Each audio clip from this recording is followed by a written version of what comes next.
She's like, she doesn't really care about what other people say. She says, I don't give a fuck about what Bessie do. I don't give a fuck about Sturdy Van. I don't give a fuck about none of these niggas. I'm I'm Ma. Like, I'm me. Bitch, I'm me.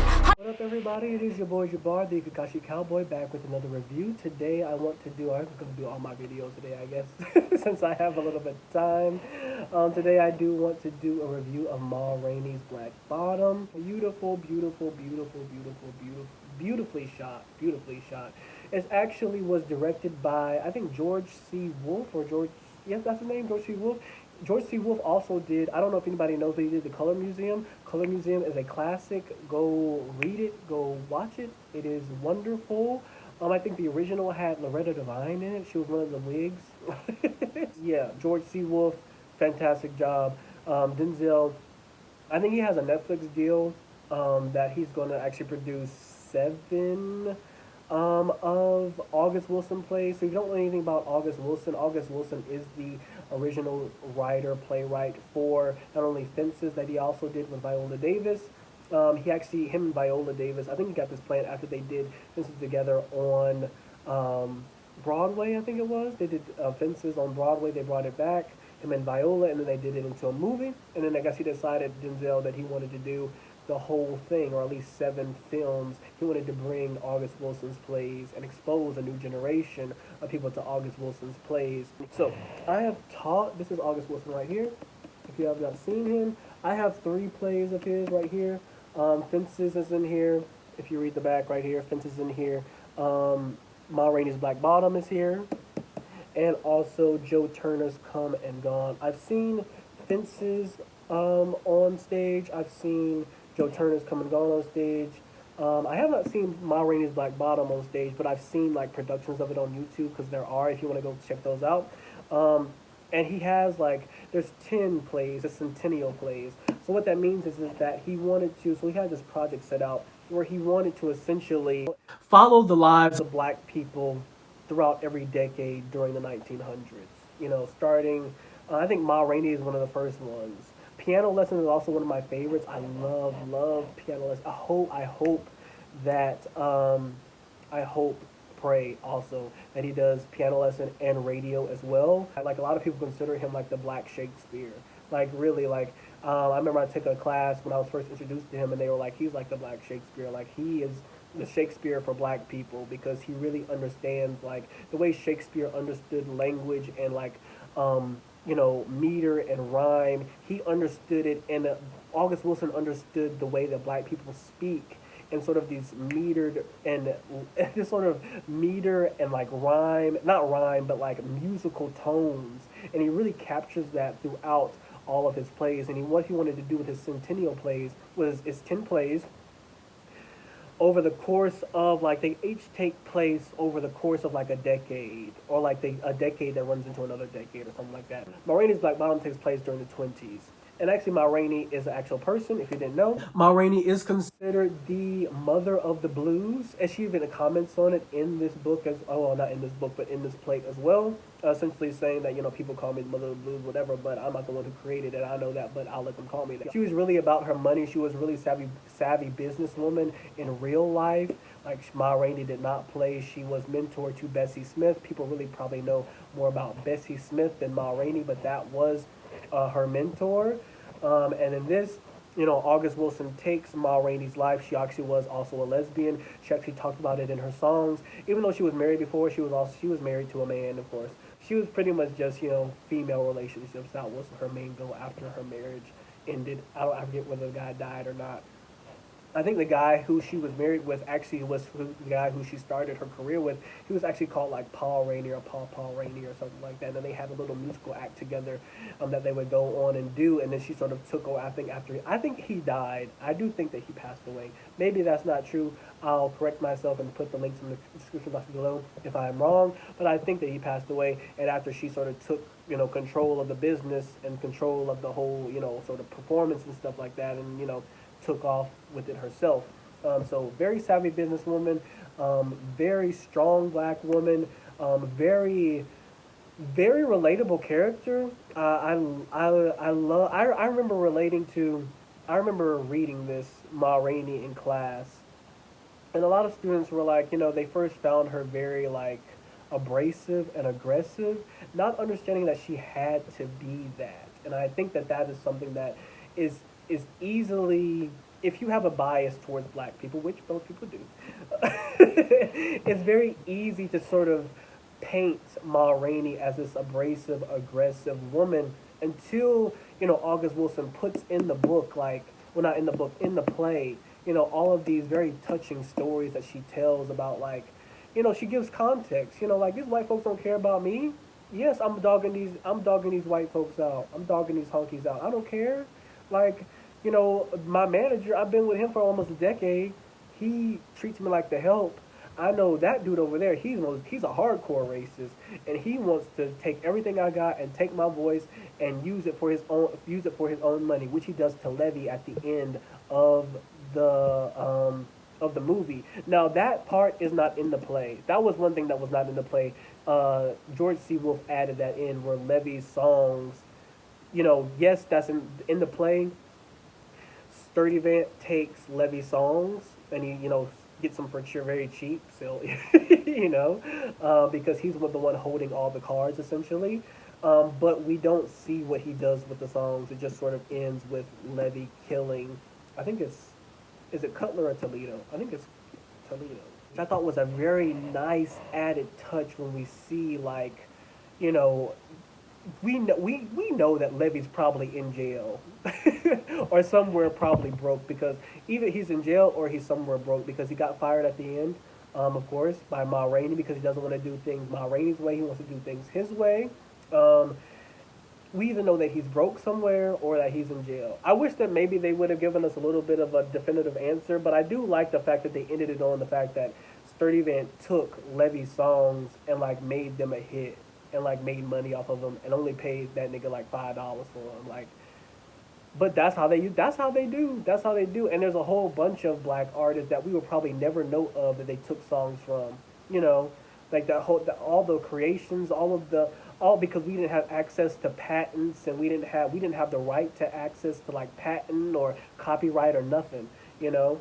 And so all that stuff that was probably stolen not only during slavery but Jim Crow and all that stuff, land and all that stuff, and music and our intellectual and creative property, that happened all the time. And so, of course it wasn't documented.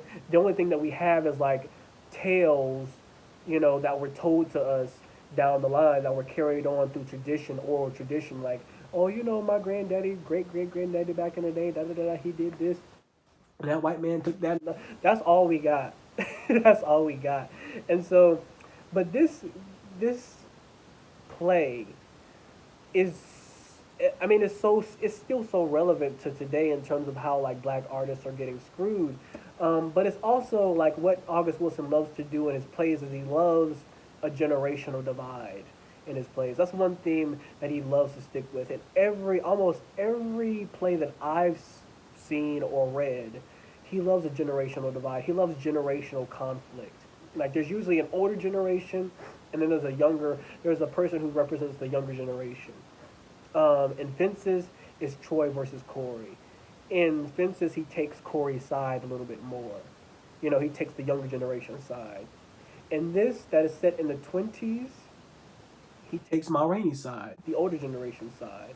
There's really a generational divide in terms of the fact that, like, Levy thinks that, like, he's going to, if he kisses this white man's ass, he knows what white men can do. He's seen it. We get the whole, and Chadwick Boseman does a fabulous job, great job. I think he was a great choice for the role of Levy. I wish he would have stuck. Oh, it's such a heartbreaking, because I wish that he would have stuck around so he could do if he does if Denzel decides to do piano lesson, because I would have loved to see Chadwick Boseman do piano lesson and be Boy Willie, but that's just my personal opinion. I would have loved to see that, but he could. I mean, rest in peace and all that good stuff. He did a great job here. Levy really thinks that he's gonna kiss these white people's ass, and he's going to like get over on them and then screw them in the back end. And like Ma, even though it's not said outright, they're all trying to like school him and help him, like understand like you think that you're going about this the right way, but like you can't do it. You know, the reason why Ma got where she's at, he doesn't really take notes and sit back, watch, and learn. Because I do think that Ma wants to mentor him. I do think that Ma and the other guys want to mentor him. Yes, they jones on each other. Yes, they pick on each other. Yes, they pick at each other. But that's just a part of Black American culture. Black Americans are always picking and teasing each other and all this other stuff. I do think they genuinely, without saying it, want to mentor him. But he's not picking up on the fact that they're wanting to really like, no, kid, you got talent, but like your talent, you're trying to do too much. You're trying to do too much. Like Ma didn't get successful by doing it your way. She got successful by doing it her way. And we see the way Ma is strategic. Like she's like, yeah, nigga, you gonna get my coke, my stuttering nephew, go do the intro. I don't care. And I'm 10 steps ahead. I know what y'all are trying to do. I'm 10 steps ahead of you niggas. I'm 10 steps ahead of you white folks. I know what you're trying to do. You're trying to steal my music. You forgot that I didn't sign the release forms. And so you're going to jump through hoops for me. You're going to do all this stuff for me. You're going to treat me like I am the queen of fucking England the moment I get here. I don't care if I talk to some white man crazy. I don't care if I talk to that white police officer crazy. You're gonna get me off. You're gonna get me what I need. And so because I don't really need to be here. You know, this idea like Ma Rainey is really like, I don't fuck with white people. I don't need white people. I don't need them. What do I need them for? Like I've been successful on my own performing to black crowds all my life. I've been like she was one of the first. I don't think people understand that like Ma Rainey was one of the first black performers that like actually made a really decent living off of being a black performer and wasn't poor, which is like big, especially for somebody, a black woman, a gay black woman in the 20s. That's that's something to applaud. She's like she doesn't really care about what other people say. You know, she says, you know, I don't give a fuck about what Bessie do. I don't give a fuck about Sturdy Van. I don't give a fuck about none of these niggas. I'm Ma. Like I'm me. I love the fact that we get a juxtaposition of like, cause they come out of the hotel, her nephew, and also oh what's her name, played by Taylor Page. Dusty May. Dusty May, and her nephew come out of the hotel, and there's all these uppity, high class Negroes there, looking at them like they're low class and dirty. And then she goes to the white side of town to record the song, Ma Rainey's Black Bottom, and the white people are looking at her like she's low class and dirty. And I love that juxtaposition right there, like the high class black people, bougie black people, who like don't have any sense of community, who have all these respectability politics about how she's low class and how she sings this sort of, it's because at the time like blues music, jazz music, it was first seen as like devil music, sinful, all this other stuff, and it's seen the same way, even though it's very popular. The devil's music is very popular, I guess. But yeah, they see them the same way, and I love that idea of respectability politics. I saw a lot of people saying that they didn't like the fact that Viola Davis's makeup looked smudged and she looked greasy, but like it's hot. Her makeup is running. Like I also feel like those people that are saying that are also playing into respectability politics as well, like looking at her as if she's lower than or lower class because her makeup isn't done the exact right way or whatever. You know, it's like who cares? Like she don't give a fuck. Like like who cares? Like all of this respect. There's a lot of respectability politics when talking about Viola Davis's appearance in this movie that I really didn't appreciate from commentators that played into respectability politics as well. That is clearly shown in the movie also. I loved the tones, loved the like the browns and the yellows. Um, I love like because the yellows are almost like yellow is supposed to be like a symbol of like a brighter day and all this stuff, but it's almost like a sickly yellow. There's like a disease in the air a little bit. There's this nastiness in the air, and you know what it is? It's racism. I think Domingo Coleman did a great job as Cutler. I think all the men did a great job. I think that they cut out a lot of dialogue. I saw that a lot of dialogue was cut out of their interactions, but I feel like enough was left in for us to get a sense of the interactions with the guys. I think that there's a lot of great themes going on in this play about jazz versus blues, young versus old. You know, the jazz, there's a whole conversation about the jazz and the blues and what it's meant to do, what the two, even though they're both derived from black culture, and even jazz music. I don't know if people know that jazz music derives from blues music, but blues music is most definitely seen like when we see like Levy wants to do jazz music because he wants to do the music that's getting hot in New York, which is jazz, and it's more about this sort of individualized self, right?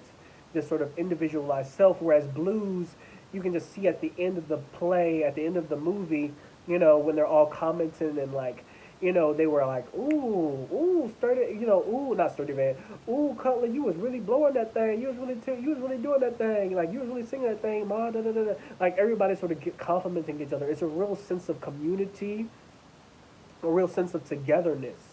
That's what the blues is. It's a common collective, togetherness that also, is supposed to like harp on like the pain and the struggle of black people, but also celebrate black people at the same time.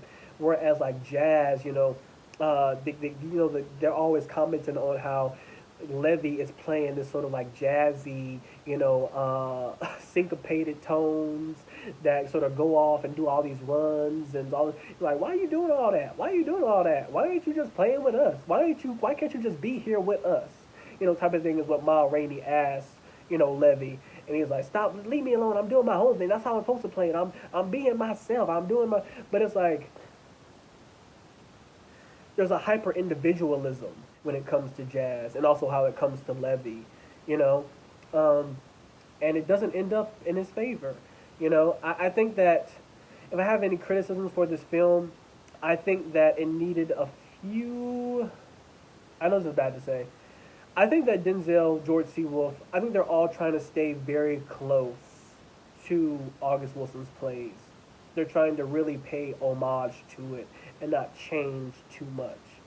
I do think that they should take a little bit more creative license, though, sort of making the project their own. Like, I understand wanting to stay true as possible, but I feel like there could be some variation and some variation of things going on and some things that were played with. I do like the fact that they added the door. The door is not in the play. So the door where that Levy is constantly trying to bust into and break down, which is representative of a door and a barrier that he's trying to break down in terms of the music industry as well. If you didn't get that, that is what that is what I got is supposed to represent. I did like that aspect of it. Him busting down the door, and then when he busts down the door to try to see what's in there and break down this barrier, it's another dead end, which is also foreboding and sort of ominous of the fact that he's going to reach a dead end with Sturdy Van at the end of the film. I love, that's one aspect I love, and I felt like they could have done more stuff like that. Especially when it came time for Levy to sort of knife Toledo in the back or whatever. I felt like they should have really. The transition for that has always been very strange. It's hard to pull that off. It's very hard. It's a very weird transition to go from like stepping on somebody's shoes and then building up enough, I guess I want to say rage, or at least like believable rage, where you would want to like knife somebody and it makes sense and it transitioned well and out of the play and then the curtains in type of thing. I do think that was one moment in the film where I really felt like it was like a little clumsy to me. I felt like they could have assisted, Chadwick Boseman out a little bit with a little bit more like editing, like make the room spin, show that he sort of lost it. He's had his heart broken because he was talking all this big shit about how he was going to be this shit.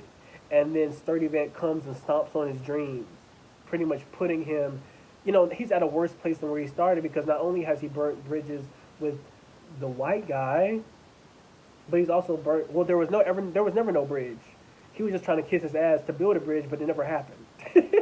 um, and he actually burned a bridge with Ma because he wouldn't listen. He wanted to do his own thing, and so like, he's at like, I mean, he's at rock bottom, and so the shoes that were supposed to represent. He went and bought these shoes, these yellow shoes.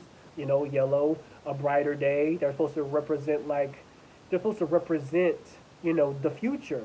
They're supposed to represent like a bright future, and like Toledo accidentally steps on it. I wish that we would have seen like Toledo step on it a little bit more. It was kind of like it didn't feel like a real step. Like it didn't really feel like a real like thing. Like that's what I'm saying. Like things needed to, this the transition was a little bit. It was a little bit awkward. But yeah, like he could have, George C. Wolfe, Denzel, they could have, in editing the movie, they could have, you know, made the room spin, do something, add some like music at that point, some swelling music, like do something to like make that a little bit better. Like I think they stuck too closely to the play. It felt like they were trying. It felt like it was just like, okay, this is a play, and we're gonna shoot it and put it on Netflix. Which I personally like. Sometimes I felt like that way, and sometimes I didn't. There were scenes like at the hotel, like I said before, I didn't feel that way. There were scenes when they were out in the woods and she was playing Ma Rainey. They were playing and they were doing a little performance for the black people down in the South. I didn't feel that way.